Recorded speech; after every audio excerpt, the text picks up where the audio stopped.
ஏன் இந்த பாவங்கள் ஜெகதீஸ்வரா, ஏன் இந்த கோலங்கள் பரமேஸ்வரா, ஏன் இந்த தடுமாற்றம் சர்வேஸ்வரா, ஏன் இந்த அவலங்கள் கங்காதரா.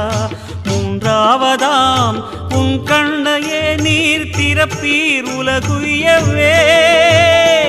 ஆதி அறியாமலே வாழ்ந்து வரும் வாழ்விலே ஆசைகளின் ஆட்டமே பாரு. வாழ்க்கையில் சாவியும் ஆழியில் வீழ்ந்ததே, வழி என்பதென்ன இனி கூறு. கைலையில் தாண்டவம் ஆடியது போதுமே, பூமியில் நீ வந்து ஆடு, பூமியில் நீ வந்து